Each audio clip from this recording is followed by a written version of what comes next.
మా తమ్ముడు ఫోన్ చేశాడు. నా మేనల్లుడికి పెళ్లి కుదిరిందంట. అవునా? ఫ్లాట్ ఏదో కొంటానన్నాడు. వాస్తు కన్స్ట్రక్షన్ లాంటివి ఎన్ని చూడాలి? అంత ఈజీనా? ఇవన్నీ ఈజీ చేయడానికే కదా ఎంఆర్ కన్స్ట్రక్షన్స్ వాళ్ళు గుంటూరుకు 3 వైపులా 3 మంచి అపార్ట్మెంట్స్ నిర్మిస్తున్నారు. రామ్లో రాధాకృష్ణ, ఉజ్జనగూడలో యూవీ అర్బనైట్, తెనాలి రోడ్ లో కేవీ రెసిడెన్సీ. పక్కా వాస్తు, మంచి మెటీరియల్ వాడతారు. మేనేజ్మెంట్ బ్రహ్మాండంగా ఉంటుంది. 24 hours water supply, more over time కి డెలివరీ. బావా, నువ్వు చెప్పిన చోట ఫ్లాట్ కొన్నాను, అది చెప్దామని వచ్చాను. ఎంఆర్ కన్స్ట్రక్షన్స్ మీ ఇంటిని అందంగా నిర్మిస్తాం. బ్రహ్మానందం చెప్తున్నాడని కాదు, అపార్ట్మెంట్ కు వచ్చి మోడల్ ఫ్లాట్ చూసుకుని బ్రహ్మాండంగా ఉందంటేనే కొనండి.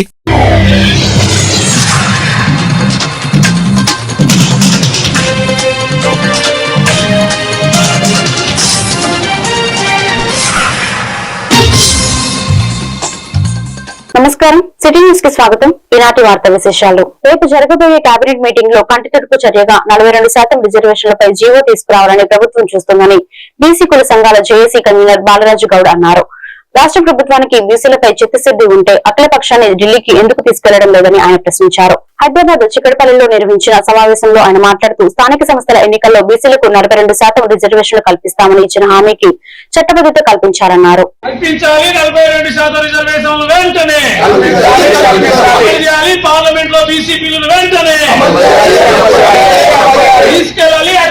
ఢిల్లీకి వెంటనే బీసీ బిల్లు పైన వెంటనే బీసీ కులాల ఐక్యత, బీసీ కులాల ఐక్యత, రోజు మనదే.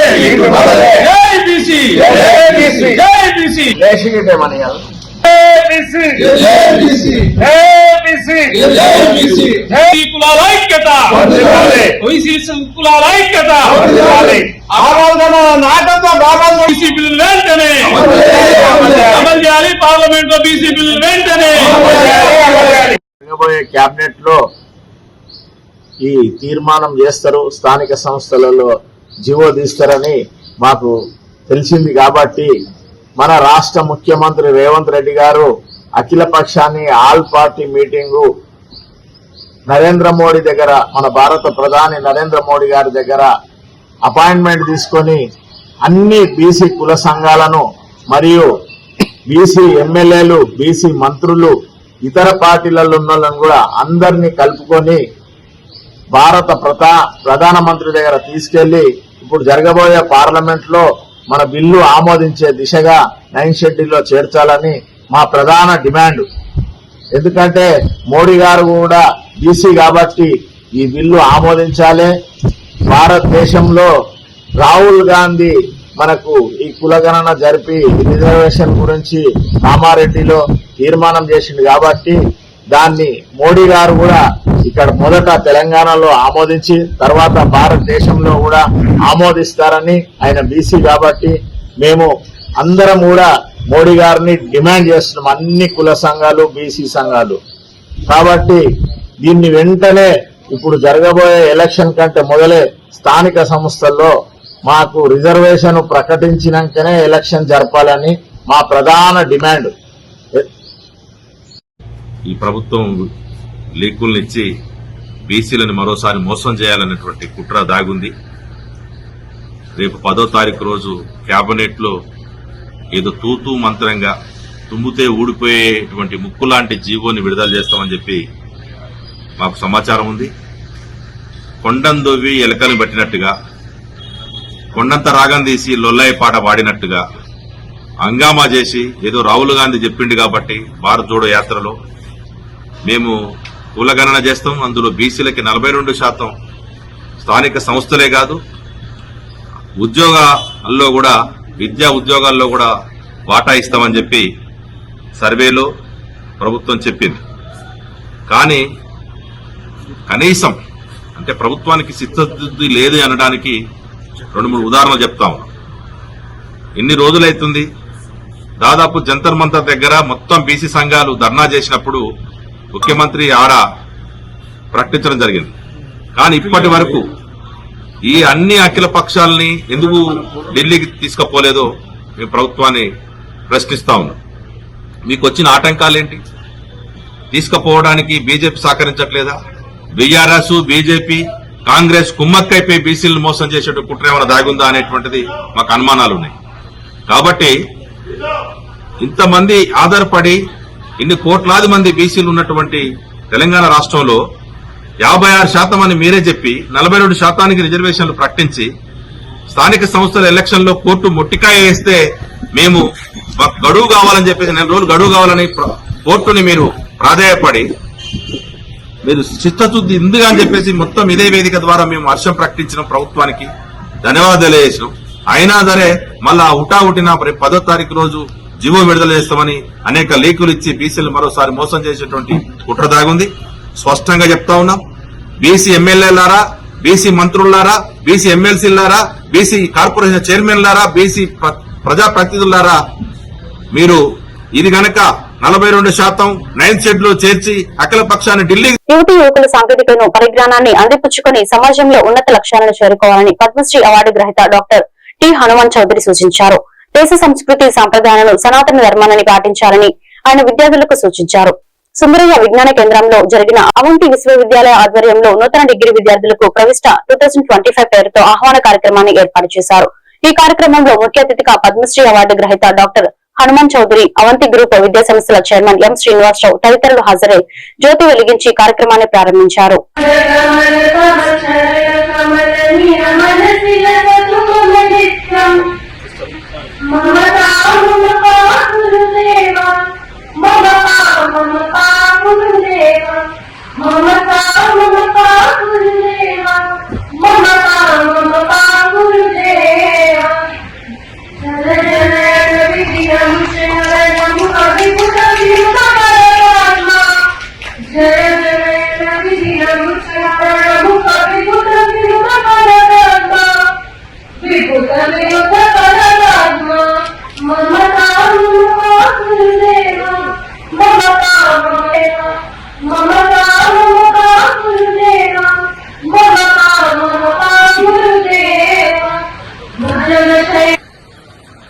Your degree is also not important. So there is no barrier. Even BSc is involved, even MBS is involved, ID course involved.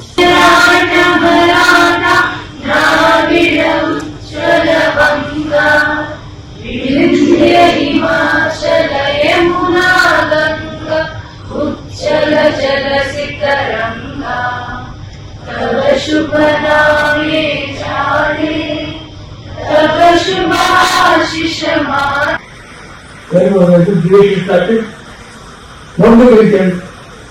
Because the time there will be these cycles, there is no beginning, there is no end. It goes on destroying and goes on creating each other. So such profound thoughts have origin in this country. That's why it is called Sanatana Dharma. And our Dharma provides for reform, for discarding.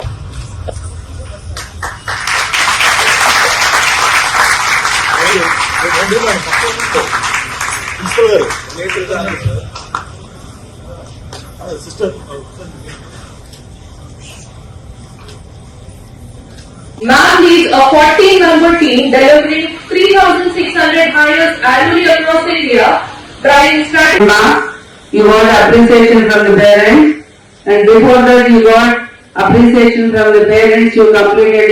విద్యార్థులకి మరి పరిచయ కార్యక్రమాన్ని ఏర్పాటు చేయడం జరిగింది. ముఖ్యంగా ఈ Avanthi colleges, Avanthi degree కానీ, పీజీ, ఇంజనీరింగ్, ఫార్మసీ కాలేజ్ అన్ని కూడా ఒక 33 సంవత్సరాల నుంచి ఇక్కడ మన సేవలు అందించడం జరుగుతుంది 2 రాష్ట్రాల్లో. ప్రస్తుతం అలాగే కంబైన్డ్ స్టేట్ లో కూడా 4th ఓల్డెస్ట్ ఇన్స్టిట్యూషన్. మరి ఈ ఇన్స్టిట్యూషన్స్ లో సుమారు 5 లక్షల మంది విద్యార్థులు చదువుకుని దేశ విదేశాల్లో వాళ్ళు ఉన్నతమైన స్థానంలో మరి ఉండటం చాలా సంతోషం.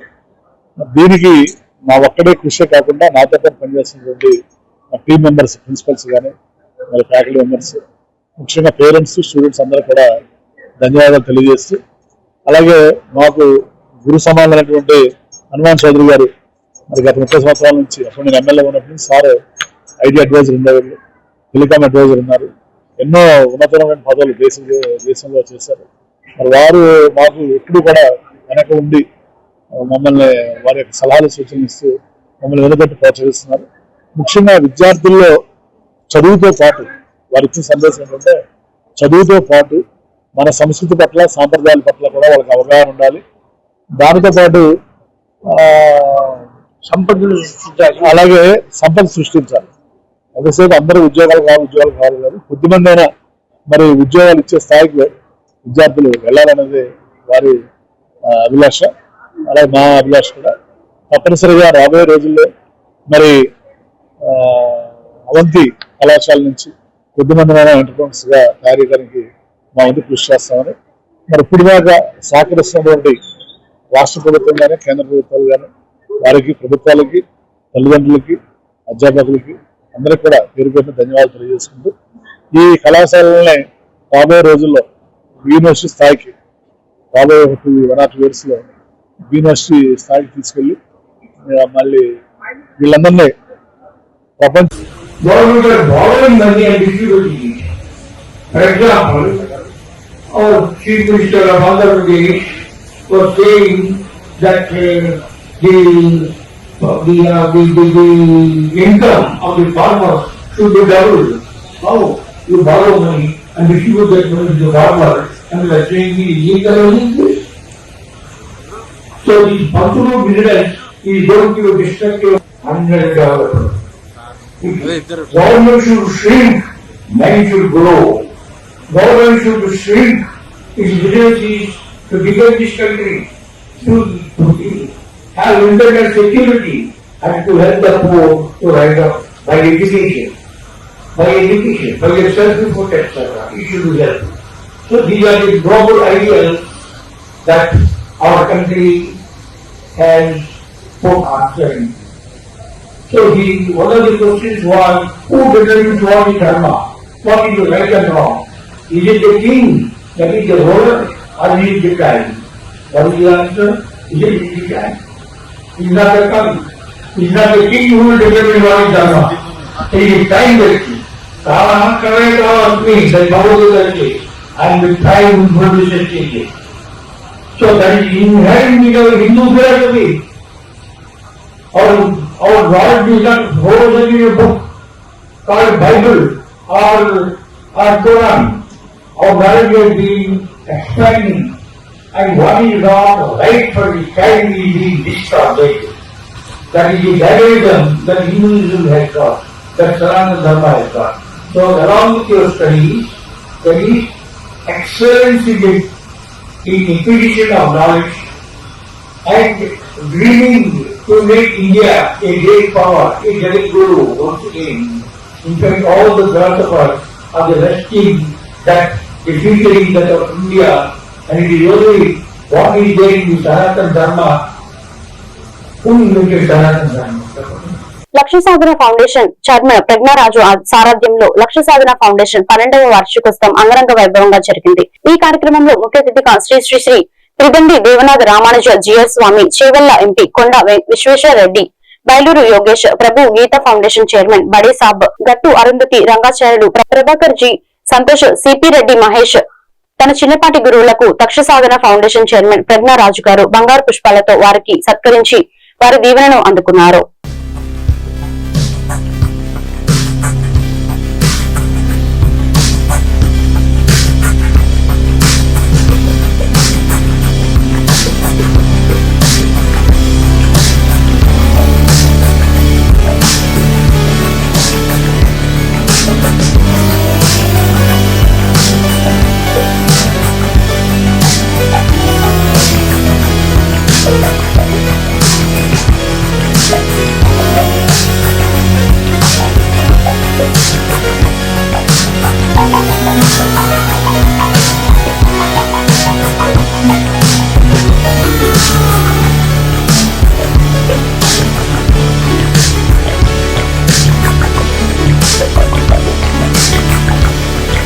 సుస్వాగతం.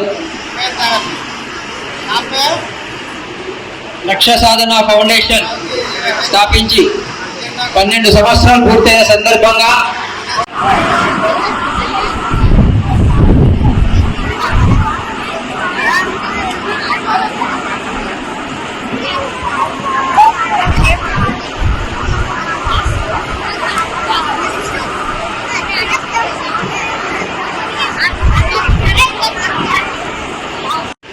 మధ్యలో మా గురువు గారు శ్రీ శ్రీ శ్రీ శివరాం కృష్ణ గారు ఉన్నారన్నమాట.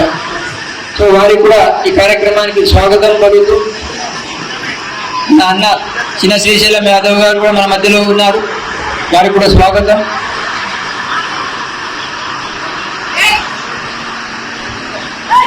పెద్ద శ్రీశైలం అన్నగారు మన మధ్యలో ఉన్నారు. శ్రద్ధాభక్తిగా వాళ్ళ మనిషి కాబట్టి ఆ శ్రద్ధాభక్తితోని గురుపాద పూజా కార్యక్రమం ప్రారంభమైంది. అజ్ఞానం నుంచి జ్ఞానం వైపు తీసుకెళ్లేవాడే మన గురువులు అన్నమాట. కాబట్టి వేదభూమి, కర్మభూమి, జ్ఞానభూమి అన్నమాట. సనాతన వైదిక ధర్మ రక్షణ కోసం మనమందరం పాటుపడదాం. బంగారం వజ్రాల కన్నా విలువైంది ఏదైనా భారతదేశంలో ఉంది అంటే అది మన గురువులు అన్నమాట. కాబట్టి ఆ గురువులు ఏదైనా ఉన్నారు అంటే మనం ఉన్నాం. తల్లిదండ్రులు మొదటి గురువు అన్నమాట. తల్లిదండ్రులు జన్మనిస్తారు, మన గురువులు జన్మ లేకుండా. ఈ వార్తలు ఇంతటితో సమాప్తం. మరొక బిల్టన్ మళ్ళీ కలుద్దాం. నమస్కారం.